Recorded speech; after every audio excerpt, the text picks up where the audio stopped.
बिस्मिल्लाहिर्रहमानिर्रहीम। अस्सलाम वालेकुम नादरीन, आप यूट्यूब चैनल देख रहे हैं, मैं इमरान खान हूँ।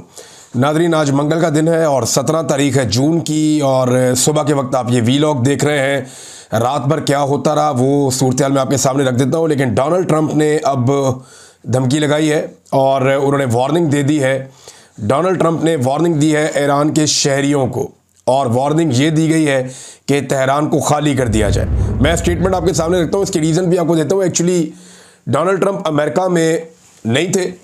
डोनाल्ड ट्रंप मौजूद थे G7 की मीटिंग में। ये G7 का जो इजलास होता है, ये बड़े इंपॉर्टेंट मुल्क हैं, बड़े तगड़े मुल्क हैं। इनमें अमेरिका है, बरतानिया है, कनाडा है, इटली है, फ्रांस है, जर्मनी है और जापान है। ये दुनिया की बहुत बड़ी बड़ी मईशतें हैं। ये बड़े आम फैसले करने के लिए इकट्ठे होते हैं, और ये कनाडा में इकट्ठे थे। वहाँ पे अपने दौरे को मुख्तसर किया डोनाल्ड ट्रंप ने, और वो फौरी तौर पे पहुँचे हैं वापस अमेरिका, जहाँ पे वो अहम मीटिंग्स करेंगे। और जो मशरिक़ वस्ता की सूरत हाल है, जैसी वहाँ जंग छिड़ गई है, इस हवाले से उनको कुछ आम फैसले करने पड़ेंगे। अभी जो डोनाल्ड ट्रंप का पहला स्टेटमेंट है वो बड़ा अग्रेसिव है। मैं वो बयान आपके सामने रखता हूँ। डोनाल्ड ट्रंप ने ईरानी शहरियों को दारुल हुकूमत तेहरान खाली करने की वार्निंग दे दी है, और सोशल मीडिया पे अपने पैगाम में डोनाल्ड ट्रंप ने कहा कि उन्होंने ईरान से कहा था कि न्यूक्लियर डील पर दस्तखत कर दें, इन्हें ऐसा करना चाहिए था। सदर ट्रंप ने कहा कि उन्होंने बार बार कहा था मगर ऐसा नहीं किया गया। इंसानी जानों का ज़िया शर्म की बात है। ईरान किसी सूरत न्यूक्लियर हथियार हासिल नहीं कर सकता। सदर ट्रंप ने ईरानी शहरियों को खबरदार किया है कि हर शख्स तेहरान को खाली कर दे।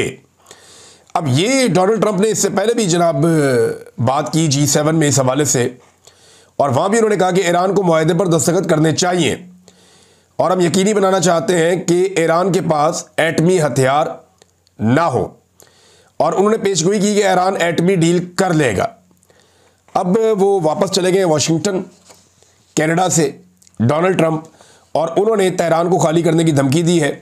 इसके बाद हमने कुछ मनाजिर देखे कि तेहरान को खाली किया जा रहा है। ये उससे पहले ही लोग इनखला कर रहे थे। जब जंग होती है तो लोग जो सिविलियन हैं वो बड़े शहरों को छोड़ते हैं और कुछ देही इलाकों में चले जाते हैं, क्योंकि वहाँ पे बम गिरने का या ख़तरात जो हैं कम होते हैं।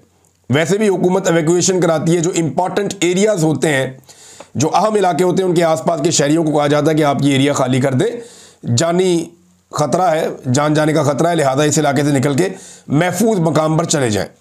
तो इनखला तो हो रहा था तेहरान से। डोनाल्ड ट्रंप के इस बयान के बाद काफ़ी बेचैनी है। जबकि दूसरी तरफ एक दावा ये सामने आया कि चीन ने अपने शहरियों को हंगामी तौर पर इसराइल छोड़ने का कह दिया है, और ये भी उन्हें बताया गया कि अगर उन्हें कोई फ़्लाइट नहीं मिल रही तो वो ज़मीनी रास्ते से उर्दन चले जाएं। लेकिन चीनी जो है वो खाली करें इसराइल को, क्योंकि इसराइल के ऊपर भी बड़े खौफनाक अटैक हो रहे हैं। एक तरफ ईरान के ऊपर मिसाइल हमले हो रहे हैं, और एक तरफ इसराइल के ऊपर मिसाइल हमले हो रहे हैं। जो इस वक्त मीडिया है इसराइल का, चाहे आप टाइम्स ऑफ इसराइल को खोल कर देखें, आप हेरिट्स को खोल कर देखें, बाकी जो इसराइल ह्यूम है, बाकी जो अखबारात हैं, वो सारे के सारे एक दावा कर रहे हैं कि अभी बहुत जल्द अमेरिका इस जंग का हिस्सा बन जाएगा। या तो अमेरिका इस जंग का हिस्सा बन जाएगा या फौरी तौर पे जंग बंदी हो जाएगी। दोनों में से एक चीज़ होने जा रही है। आलमी मीडिया को अगर आप पढ़ें तो आपको ये दिखाई देता है। लेकिन जिस किस्म का रिटेलिएट कर रहा है ईरान हमलों के जवाब में, उससे एक अलग पिक्चर नज़र आती है। तो ग्राउंड रियलिटी कुछ और है, लेकिन बैकडोर जो चीज़ें हो रही हैं, जो चैनल्स इस्तेमाल हो रहे हैं, वहाँ चीज़ें कुछ और हो रही हैं। अब चीनी वज़ारत ख़ारजा के तर्जुमान गो जियाओचन, उनका एक स्टेटमेंट सामने आया है। हम ईरान की खुद मुख्तारी, सलामती और इलाकाई सालमियत को ख़तरे में डालने वाले किसी भी इक़दाम और ख़ित्ते में कशीदगी को बढ़ाने की कोशिशों को मुस्तरद करते हैं। मशरिक़ वस्ता की सूरत हाल पर हमें गहरी तशवीश है। ये जनाब चाइना का एक और स्टेटमेंट है इस सारे मामले को लेकर। अब एक और डेवलपमेंट हुई है, और ये बड़ी डेवलपमेंट है। ये डेवलपमेंट है मुसलमान मुल्कों की जानिब से। ईरान के ऊपर जो इसराइली जारहियत है उसके ख़िलाफ़ मुस्लिम ममालिक का एक मुश्तरका एलामिया जारी हुआ है, जिसमें पाकिस्तान समेत 21 मुसलमान मुल्कों ने इसराइली हमलों की शदीद मज़म्मत करते हुए उसे मुस्तरद कर दिया है। अब जो एयरवे के ऊपर रिपोर्ट छपी है, वहाँ से ही चले मैं आपको पढ़ के सुना देता हूँ। वैसे पूरी दुनिया में ये खबर छप गई है। अच्छा, ये जो मुश्तरका एलामिया है, इसमें इसराइल की ईरान के ख़िलाफ़ फ़ौजी जारहियत और ख़ित्ते में कशीदगी के तनाजुर में ये बयानिया जारी किया गया। जिन ममालिक ने इस बयानिए की तौसीक की है उनमें पाकिस्तान है, इराक़ है, सऊदी अरब है, कतर है, कुवैत है, मिस्र है, उर्दन है, अलजायर है, बहरीन, ब्रुनाई, चाड, जिबूती, लीबिया, सोमालिया, सूडान, तुर्की, ओमान और यूएई इसके अंदर शामिल हैं। अच्छा, जिन मुल्कों के नाम सामने नहीं है उनमें एक शाम है, और इसके अंदर एक मुल्क जो है वो अभी मैंने नाम नहीं देखे, बांग्लादेश का नाम नहीं देखा, साथ मैंने इसमें अभी इंडोनेशिया और मलेशिया के नाम नहीं देखे। तो ये वो मुसलमान मुल्क हैं जिनके भी नाम नहीं आए, लेकिन हो सकता है कि आने वाले वक्त में ये मुल्क भी इस सारी सूरत हाल के अंदर शामिल हो जाए और इस एलामिया का हिस्सा बन जाए। तो 21 मुसलमान मुल्कों का ये एलामिया, और इसमें जो ख़ास बात है वो ये है कि उर्दन भी इस एलामिया के अंदर लिखा गया है कि वो शामिल है। हालांकि उर्दन अपनी एयर स्पेस के अंदर ईरानी जो हथियार है उन्हें रोक रहा है, जबकि इसराइली हथियारों को वो नहीं रोक रहा। तो यहाँ पे उर्दन का इसमें शामिल हो जाना एक बड़ी इंपॉर्टेंट पेशरफ्त है। शाम इसके अंदर शामिल नहीं है, क्योंकि आप जानते हैं कि शाम ने तो बाकायदा इसराइल की सपोर्ट का ऐलान किया। पिछले वीलॉग में मैंने आपको बताया था, बिल्कुल पिछले वीलॉग में आपको मैंने बताया था। और इसके अंदर एक नाम मैंने अभी तक अफ़गानिस्तान का भी नहीं पढ़ा। हो सकता है, और ये मुमकिन नहीं है कि अफ़गानिस्तान इसके अंदर शामिल ना हो। जो आज़रबाईजान है वो मुसलमान मुल्क है, कुछ सेंट्रल एशियन ममालिक है मुसलमानों के, उनकी जानिब से भी कोई स्टेटमेंट नहीं आया। लेकिन हम ये देख रहे हैं कि अभी तो ये मामला शुरू हो रहा है, और मुसलमान मुल्कों का इकट्ठे होकर एक मुश्तरका बयान जारी करना ये ईरान के लिए हौसला अफजा बात है कम से कम। और इसराइल के लिए जो है वो हौसले वाली बात इसलिए है कि अमेरिका अब धमकी लगाने पर आया, और डोनाल्ड ट्रंप ने साफ कहा कि जनाब तेहरान को खाली किया जाए। तो यहाँ से जो है इसराइल को एनर्जी मिलती है। अब दोनों एक दूसरे पर मिसाइल दाग रहे हैं। इसराइली मिसाइलों के नतीजे में अहम जर्नल्स और सियासतदानों का नुकसान हुआ ईरान के, और ईरान के शहरी भी ज़्यादा शहीद हुए हैं। जबकि अभी एक विजुअल मैं देख रहा था, एक खातून एंकर हैं ईरान में, और ये स्टेट टेलीविज़न है, स्टेट ब्रॉडकास्ट यानी सरकारी टेलीविज़न है, जैसे आपका पीटीवी चलता है पाकिस्तान में। तो ये सहर इमामी इनका नाम है। ये लाइव कवरेज चल रही थी इनकी, और इस बीच में एक ज़ोरदार धमाका होता है, कुछ चीज़ें गिरती हैं, और आसपास का माहौल जो है उसमें अंदाज़ा हो जाता है कि यहाँ कोई आसपास मिसाइल गिरा है, कोई बम गिरा है या ड्रोन गिरा है, कुछ ना कुछ ऐसा हुआ है जिसके नतीजे में एकदम लाइट भी बदल गई है और बहुत ज़बरदस्त धमाका था। तो ये खातून उठकर चली गई। लेकिन उसके बाद जब दोबारा नशरियात बहाल हुई तो यही खातून दोबारा आकर इन्होंने ये नशरियात का आगाज़ किया, एक और मेल न्यूज़ कास्टर के साथ मिलकर। तो ये बड़ी दलेरी की बात है, बड़ी बहादुरी की बात है। ईरान हर जगह पे ये साबित करने की भी कोशिश कर रहा है कि उसके लोग डरे हुए नहीं हैं, बल्कि उसके लोग इसका सामना कर रहे हैं। अच्छा, एक चीज़ और है, ईरान ने जो अब हमले किए हैं ये ताबड़तोड़ किस्म के हमले हैं इसराइल पे। इसराइली अखबारात के अंदर भी ये रिपोर्ट हो रहे हैं, आलमी मीडिया में भी ये रिपोर्ट हो रहे हैं। और देखें, क्योंकि इसराइल के साथ ये पहली दफ़ा हो रहा है, पिछले 50 सालों में हमने देखा नहीं है ऐसा। तो इतने बड़े हमले जब हो रहे हैं तो वो रिपोर्ट भी उतने बड़े पैमाने पे ही होंगे। ईरान की तो इराक के साथ जंग लगी रही है, पाबंदियों का बार बार सामना होता रहा, मिडिल ईस्ट में बार बार जंगें लगी हैं। इराक की हालत आपके सामने है, लीबिया की हालत आपके सामने है, शाम की हालत आपके सामने है, जो कुछ बैरूत में हुआ वो भी आप सब जानते हैं। तो ऐसे में ये जो खबरें हैं ये इतनी इंपॉर्टेंस नहीं रखती बदकिस्मती से, लेकिन जैसे ही कोई इंसिडेंट इसराइल के अंदर होता है तो ये बहुत बड़ी खबर बन जाती है। लिहाजा ईरान जो है उसको अगर आप एक उसकी हिकमत अमली पे आप गौर करें तो हर गुजरते दिन के साथ वो अपनी हमलों की इंटेंसिटी को बढ़ाता चला जा रहा है। अच्छा, ये वो बाई डिज़ाइन कर रहा है या ये हिकमत अमली के तहत कर रहा है कि हमने आहिस्ता आहिस्ता इंटेंसिटी को बढ़ाना है।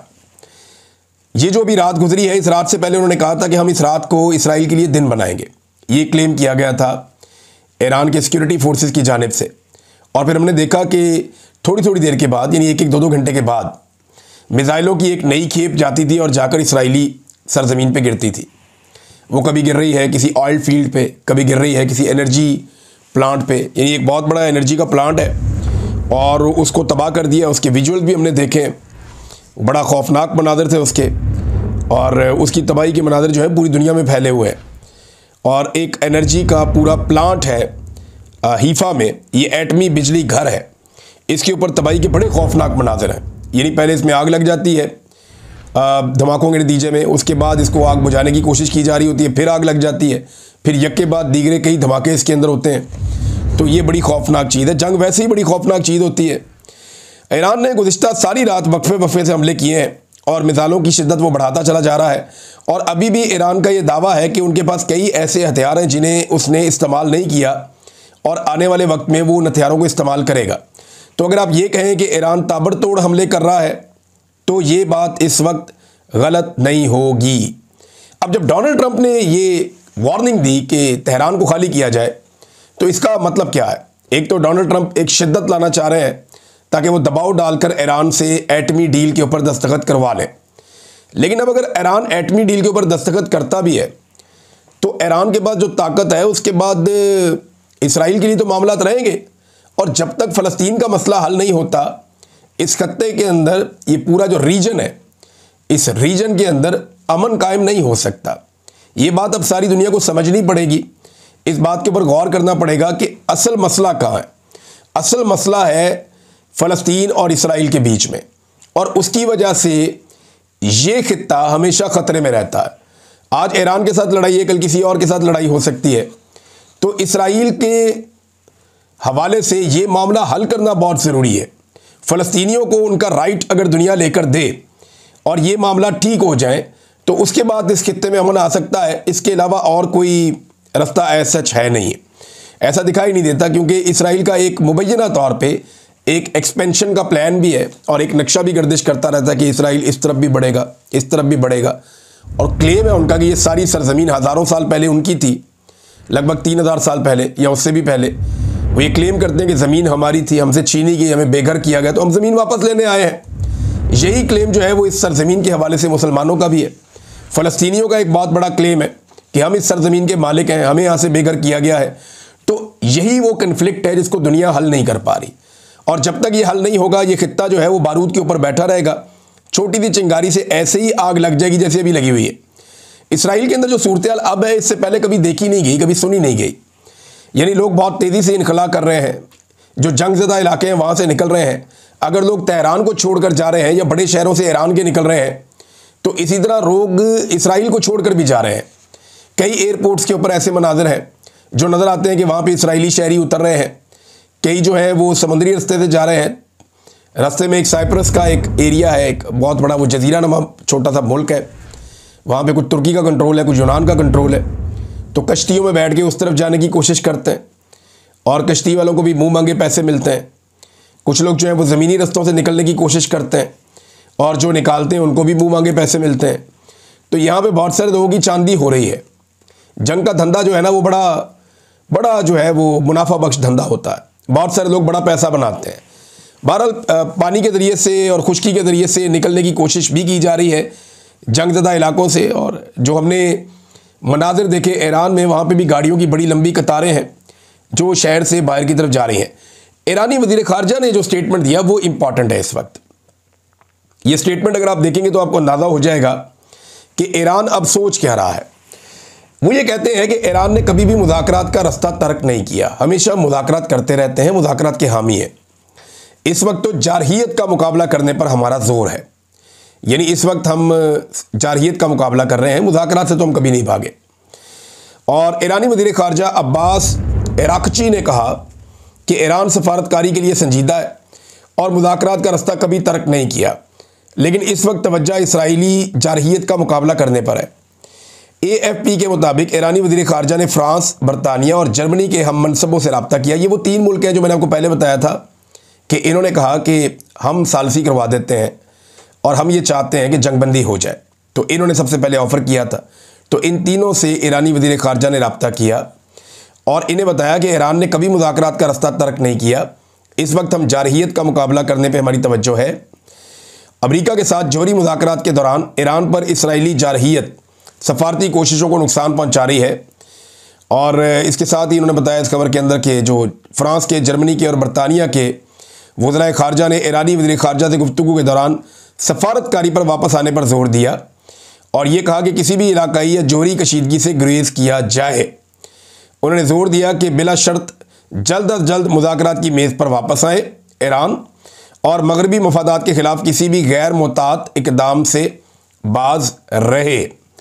अच्छा, इससे पहले जो है वो ईरानी वज़ीर ख़ारजा ने अपनी एक ट्विटर के ऊपर एक पोस्ट भी लगाई थी और उस पर उन्होंने कहा कि अगर सदर डोनाल्ड ट्रंप सफारतकारी के लिए संजीदा है और इस जंग को रोकने में दिलचस्पी रखते हैं तो इनके जो अगले इक़दाम है ना वो बड़े अहम होंगे। उन्होंने कहा कि इसराइल को अपनी जारहियत रोकनी होगी और जब तक हमारे खिलाफ फ़ौजी हमले मुकम्मल तौर पर बंद नहीं होते हमारी जवाबी कार्रवाइयाँ जारी रहेंगी।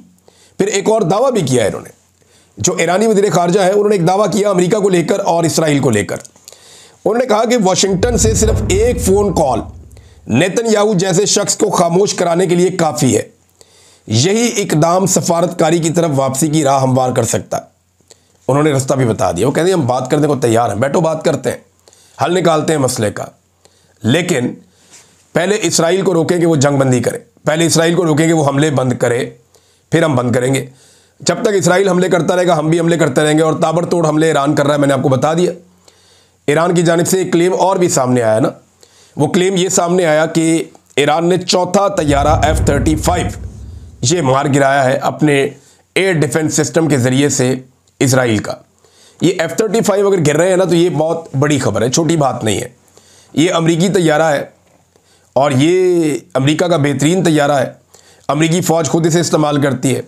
ये 5th जनरेशन तैयारा है और अगर ये गिरा है तो पहली दफ़ा गिरा है, इससे पहले तो कभी नहीं गिरा। और ईरान ने क्लेम किया कि ये चौथा तैयारा उन्होंने गिराया। अगर उन्होंने गिराया तो फिर ये ईरान दुनिया का पहला मुल्क बन गया जिसने इस तैयारे को गिराया है।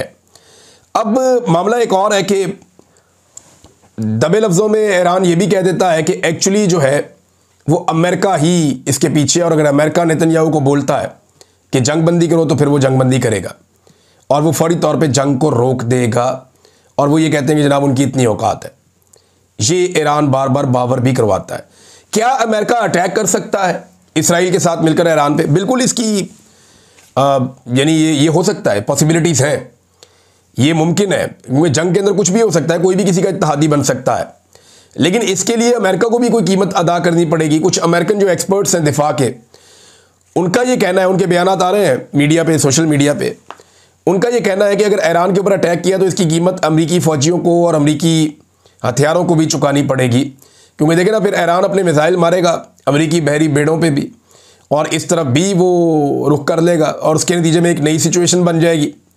तो अब तक जो खित्ते के ममालिक है ना, देखिए सबसे इंपॉर्टेंट ये होता है कि जिस रीजन में लड़ाई हो रही है वहाँ आस पास के ममालिक कहाँ खड़े हैं। जब अमेरिका अफगानिस्तान में आया था ना, तो याद रखिएगा कि रशिया के टुकड़े हो चुके थे, चाइना न्यूट्रल हो चुका था, पाकिस्तान अमेरिका के साथ खड़ा हो गया था, इंडिया अमेरिका के साथ खड़ा हो गया था, ईरान जो है उसने अपने आप को इस सारे मामले से बाहर रख लिया था, तुर्की जो है वो नेटो के साथ ही था ऑलमोस्ट, लेकिन वो भी अफगानिस्तान के साथ उस तरह से नहीं था। सेंट्रल एशिया का कोई भी एक मुल्क अफगानिस्तान के साथ खड़ा नहीं हुआ। तो इसलिए अमेरिका के लिए बड़ा आसान था कि नेटो को लेके वहाँ चढ़ाई कर दी। अब आप आ जाए यहाँ ईरान के मामले में, तो जिन मुल्कों ने अभी ये एलामिया जारी किया है, सेंट्रल एशिया रशिया से दूर जाके कभी सपोर्ट करेगा नहीं ईरान के खिलाफ हमले को। वहाँ आज़रबाईजान है जो ईरान के साथ लगता है, तुर्कमानिस्तान है। तो मुझे नहीं लगता कि वो अमेरिका के लिए स्पेस क्रिएट करेंगे। तुर्की किसी सूरत नहीं हो सकता, उन्होंने बयान जारी किया हुआ है। एक मुल्क इराक उनके साथ लगता है, उन्होंने भी स्टेटमेंट जारी किया हुआ है। फिर जो सामने समंदर के सारे मुल्क हैं, चाहे कुवैत है, बहरीन है, कतर है, ओमान है, सऊदी अरब है या यमन है, ये वो 6 के 6 मुल्क हैं जो खड़े हैं ईरान के साथ। तो ऐसी सूरत हाल में ये कैसे मुमकिन है कि अमेरिका को यहाँ पे कोई इतनी बड़ी सपोर्ट मिले पानी के अंदर या बाहर, कि वो ईरान के ऊपर अटैक कर सकें। और चाबहार में इंडिया में भी इन्वेस्ट किया हुआ है, तो इंडिया ईरान के खिलाफ किसी लड़ाई का हिस्सा बनेगा नहीं। पाकिस्तान के जो मामलात हैं वो आपके सामने है कि पाकिस्तान में प्रेशर इतना बढ़ जाएगा कि पाकिस्तान ईरान के खिलाफ अपनी सरजमीन किसी को इस्तेमाल करने नहीं दे सकता। ये बहुत मुश्किल दिखाई देता है। तो ये अफगानिस्तान जितना आसान नहीं रहेगा अमेरिका के लिए, और ख़ास तौर पे उस वक्त जब अमेरिका के ऊपर या अमेरिकी मफाद के ऊपर बराह रास्त ईरान ने कोई अटैक नहीं किया। ईरान ने एक हमला उनके ऊपर हुआ, उसके मुकाबले में उन्होंने जवाब देना शुरू कर दिया इसराइल को, और अब एक जंग जैसी कैफियत लग गई है। इसराइल मार रहा है ईरान के अंदर मिसाइल्स और अपनी एयरफोर्स को भेजता है, वो वहाँ से रॉकेट फायर करते हैं, मिसाइल फायर करते हैं। दूसरी तरफ जो ईरान है उसके पास सिर्फ मिसाइल ही है, उनके पास एयरफोर्स तो है नहीं, वो बहुत ही कमज़ोर है। उनके पास 2 चीज़ें हैं ईरान के पास, या तो उनका एक एयर डिफेंस सिस्टम है उनका, या उनके पास से जो मिसाइल्स हैं वो बहुत बड़ी तादाद में पूरी मिसाइल सिटी उन्होंने बनाई हुई है, तो वो लंबे अरसे तक मिसाइलों के हमले कर सकते हैं। तो वो यही करते चले जा रहे हैं। अल-कस्साम ब्रिगेड ने एक दावा किया है, और अल-कस्साम ब्रिगेड का जो दावा है ये बड़ा इंपॉर्टेंट है। उन्होंने कहा हमने गज़ा की पट्टी के शहर खान यूनस में एक इमारत है, उसके अंदर इसराइली फ़ौजी दाखिल हुए थे, हमने उस इमारत को धमाके से उड़ा दिया है, और उसके नतीजे में इसराइली फ़ौजियों की हलाकतें भी हुई हैं और इसराइली फ़ौजी ज़ख्मी भी हुए हैं। ये खबर जनाब वहाँ से आई है। और एक और ख़बर नाज़रीन अमेरिका से, ये पाकिस्तान की इस्टेब्लिशमेंट के लिए अच्छी खबर नहीं है। आसिम मुनीर साहब के खिलाफ लगातार एहतजाज हो रहा है अमेरिका में। ऐसा पाकिस्तान के कभी किसी आर्मी चीफ के खिलाफ अमेरिका में क्या दुनिया के किसी भी मुल्क में नहीं हुआ। उनके सामने आकर लोगों ने एहतजाज किया है और बड़े सख्त अल्फाज के अंदर आसिम मुनीर साहब के सामने एहतजाज किया। उनका कॉन्वे जा रहा था, उसको देखकर लोग नारे लगा रहे थे, एहतजाज कर रहे थे आसिम मुनीर साहब के खिलाफ, फील्ड मार्शल आसिम मुनीर। और जब वो गाड़ी से उतरे तब लोगों ने बड़ी ज़बरदस्त नारेबाजी की उनके खिलाफ, फिर एहतजाज किया और ऐसे अल्फाज का इस्तेमाल किया जो मैं यहाँ दोहराना नहीं चाहता। फिर उसके बाद वो एक होटल के अंदर दाखिल हो गए, तो होटल के अंदर भी आवाज़ें आ रही थी जिन लोगों ने एहतजाज जो बाहर कर रहे थे ऊंची आवाज़ में बुरा भला कह रहे थे। और फिर अंदर शायद कोई तकरीब चल रही थी, उनके ऊपर फूल भी बरसाए जा रहे थे अंदर, लेकिन बाहर जो माहौल है वो बड़ा गर्म था। तो ये एक अजीब सिचुएशन है जो पहली मरतबा मेरे ख्याल में किसी आर्मी चीफ को, पाकिस्तानी आर्मी चीफ को पाकिस्तान के बाहर दरपेश है। इससे पहले हमने ऐसा, मैंने तो कम से कम अपने पूरे करियर में नहीं देखा। फिर एक और चीज़ इसमें मैंने देखी कि उस होटल के बाहर लाके ट्रक खड़े कर दिए हैं ओवरसीज़ पाकिस्तानियों ने, जिनमें विजुअल्स चल रहे हैं, तस्वीर चल रही हैं और उनमें लिखा हुआ है सारा और वो बताया जा रहा है। और वो है भी आसिम मुनीर साहब के ख़िलाफ़ है, उनके दौरे के ख़िलाफ़ है। और वो कहते हैं जी सिविलियन सुपरमेसी के लिए हम चाहते हैं कि पाकिस्तान में इक़दाम हो और पाकिस्तान में जो अनडिक्लेयर्ड मार्शल लॉ है ये ख़त्म किया जाए। तो इस किस्म का एहतजाज भी वहाँ पर चल रहा है। और जो तस्वीर और वीडियोज़ मैंने देखी हैं वो इंतहाई यानी तकलीफ़ देह है, किसी भी आर्मी चीफ़ के लिए हो सकती हैं कि यानी ये चीज़ ऐसी तो नहीं है जिससे कोई खुश हो या जो किसी को पसंद आए। तो ये चीज़ जो है जो हुई है अमेरिका में, ये पहली दफ़ा किसी पाकिस्तान के आर्मी चीफ़ के साथ जो ओवरसीज़ हैं उन्होंने ऐसा किया। उनकी आवाज़ों से मुझे, शक्लें तो मैंने बंदों की नहीं देखी, सामने आई भी नहीं, लेकिन उनकी आवाज़ों से या उनके बोलने के अंदाज से लगता है कि दे आर ओवरसीज़ पाकिस्तानीज़ और उन्होंने वहाँ काफ़ी एहतजाज किया है। तो नाज़रीन अब तक के लिए इतना ही। अपना ख्याल रखिएगा, अपने इस चैनल का भी। अल्लाह हाफ़िज़।